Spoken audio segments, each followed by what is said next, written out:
এই প্রথম ইতিহাসে একজন হাজব্যান্ড ওয়াইফ রেসলিংয়ে অংশগ্রহণ করেছে। সেখানে এক একজনের এক এক রকম মতামত শোনা যায়, আর ওদিকে কীর্তি তার সবকিছু নিয়ে প্রস্তুত, কিন্তু সে ভেতরে ভেতরে একদম ভেঙে পড়েছে কিভাবে সে তার হাজব্যান্ডের সাথে লড়াই করবে।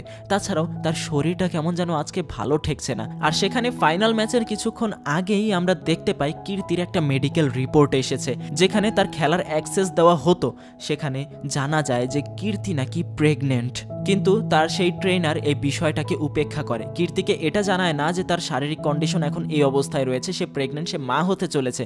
কারণ সে যদি তাকে জানিয়ে দেয় তাহলে কীর্তি এই খেলাতে অংশগ্রহণ করবে না, আর যদি সে অংশগ্রহণ না করে তাহলে তার লস হয়ে যাবে। তাই এখানে ক্ষতি হবে জেনেও সে কীর্তিকে কিছু না বলে এই খেলার ভিতরে অংশগ্রহণ করতে পাঠিয়ে দেয়। ফাইনালি তাদের লড়াই শুরু হওয়ার সময় চলে এসেছে। দুজনেই তাদের লড়াই শুরু করে, কিন্তু কেমন যেন তারা একে অপরকে আঘাত করার মতো মন মানসিকতাই তৈরি করতে পারছে না। বীর যেন তাকে কিছু একটা বলতে চাইছে, কিন্তু তারপর হঠাৎ এভাবে চলতে চলতেই কীর্তি একসময় সেন্সলেস হয়ে নিচে পড়ে যায়।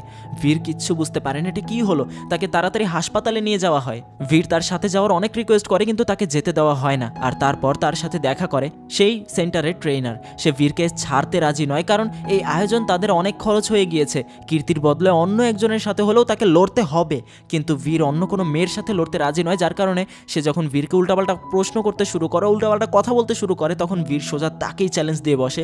কিন্তু বাকিরা তাকে সাবধান করে, কারণ সে কোনো যেনতেনো প্লেয়ার নয়। কিন্তু বীর এখন খুবই রেগে আছে। তার বউয়ের এই অবস্থার তাকে নাকি এখান থেকে যেতে দেওয়া হচ্ছে না। হয়তো সে তার সাথে লড়াই করবে, আর নয়তোবা এখান থেকে তাকে যেতে দেবে। যার কারণে প্রায় ঘন্টাখানেক পর সময় মতো খেলা শুরু হয়ে যায় তাদের দুজনের। তবে এটা জানা কথা যে বীর অনেক মার খাবে, কারণ সে একজন প্রফেশনাল রেসলারের সাথে লড়াইতে নেমেছে। শুরুর দিকে সে একের পর এক অনেক মার খেতে শুরু করে। তার সাথে পেরে ওঠাটা তার জন্য অসম্ভব হয়ে দাঁড়ায়। বীর যে কয়বার তাকে প্রতিহত করার চেষ্টা করে, সেই কয়বার সে আরও জঘন্যভাবে মার খেতে শুরু করে।